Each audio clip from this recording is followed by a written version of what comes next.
Chapter 15. A Prisoner. As he heard the key turn in the lock, Carson Drew stood for a moment as though paralyzed. Things had happened so rapidly since he had left the train at the Cliffwood station that he could scarcely think logically.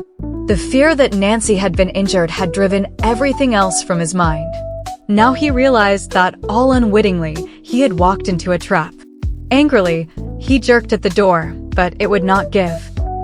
He kicked at it savagely, but after a few minutes was convinced that it could not be broken down even with a ram, for it was made of extra heavy wood.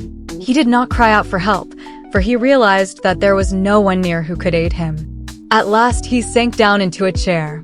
What a fool he had been not to suspect a plot. It was all clear to him now. Undoubtedly, Gambit had intercepted the telegram which he had sent to Nancy, or in some way had learned of the lawyer's intended visit to Cliffwood. He had lied about Nancy in order to induce him to come to this house. I don't care what Nathan does to me, if only Nancy is safe, Carson Drew thought. What had become of her? He did not believe she had been hurt as Nathan had stated, but it was possible that the miser had taken her prisoner also. Nervously, Carson Drew paced the floor. The room was dark, but as his eyes became accustomed to it, he noticed a small window far above. The window was heavily barred. Evidently this room was fitted up for a prison, he told himself grimly. I imagine Nathan Gambit has been biding his time to get me here. There was little furniture in the room, nothing but a cot, a table, and a chair. Mr. Drew pulled the table across the room and by standing on it was able to look out of the window. The courtyard was far below, and one glance disclosed the fact that, even if it were possible to break the bars, he could not hope to escape. It would be suicide to drop to the ground, and there was no tree or building nearby. Nathan thought of everything, Carson Drew observed dryly. He has me completely at his mercy. Just what Gambit would do with him, Mr. Drew did not know, but he suspected the miser would go to any length to gain his end. I'll never give in to him, he resolved firmly. Presently, glancing out of the window again, he noticed a stone house some distance away, which appeared not unlike the one in which he was imprisoned.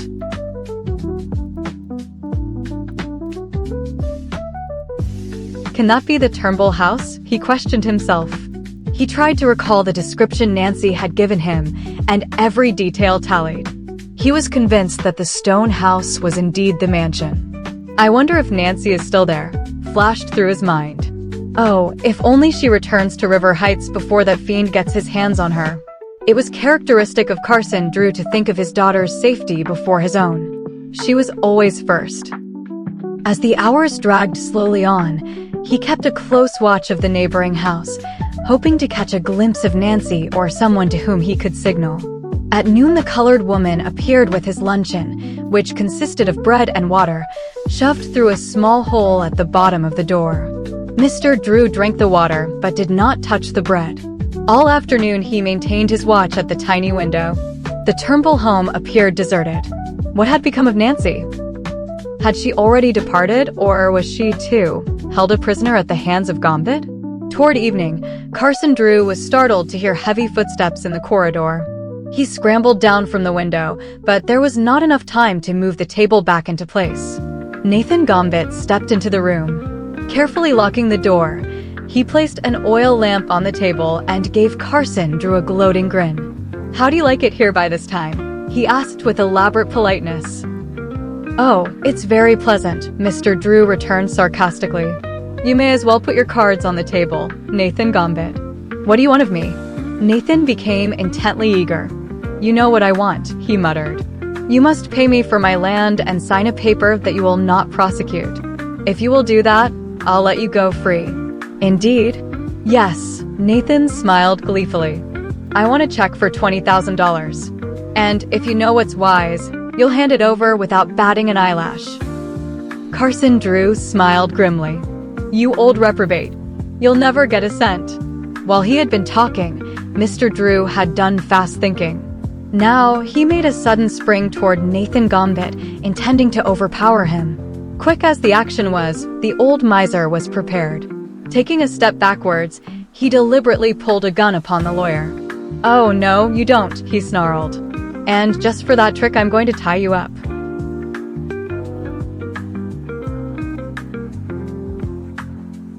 Still covering Mr. Drew with the revolver and never taking his eyes from the lawyer's face, Gambit cautiously backed up to the door and unlocked it. The heavy-set colored woman whom Mr. Drew had seen in the kitchen came into the room so quickly that it was obvious she had been standing just outside the door ready to aid the miser when summoned. "Tie him up," Nathan ordered harshly. "Yes, Sue." The colored woman disappeared, to return in a few minutes with heavy ropes.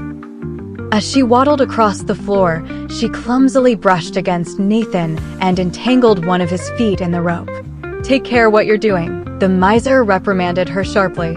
He gave the rope a savage kick and then emitted a howl of pain. "Tarnation, but that leg does hurt," he muttered. "Fell on a broken stair step and just about killed myself. Legs pain me ever since." He wheeled upon the colored woman as though she were responsible for his misfortune, but without ceasing to cover Carson Drew with the revolver. "Get a move on there. Tie that man up and be quick about it." "Yes, Sue." Sullenly, the colored woman set herself to the task. With the pistol staring him in the face, the lawyer dared not resist. He was pushed roughly into a chair and securely bound to it with the heavy ropes. "Now how do you like it?" Nathan Gambit demanded, with satisfaction, when the task had been completed. Carson Drew did not give him the pleasure of an answer. "Now, will you come to my terms?" "I will not." Nathan stared at the lawyer in disbelief. He had not believed that Mr. Drew would dare defy him. "That's your final decision?" "It is." "You'll be glad enough to come to my terms when I get through with you, Carson Drew." "Do your worst." Carson Drew smiled provokingly. Then his eyes narrowed. "But remember this. You'll be brought to justice in the end, and when you are, the law won't be lenient with you." "The law?" Gambit laughed scornfully. "A lot of good it will ever do you.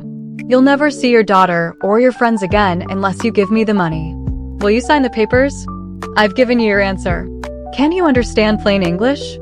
"All right, I've given you your last chance." Nathan's face became convulsed with rage. "In a day or so you'll be glad enough to do as I ask. I'll starve you to it." Carson Drew shrugged his shoulders indifferently. Nathan Gambit saw that his threat had made little impression upon the lawyer. "And if that ain't enough to bring you to time," he added with a wicked laugh, "I'll get your daughter here, too."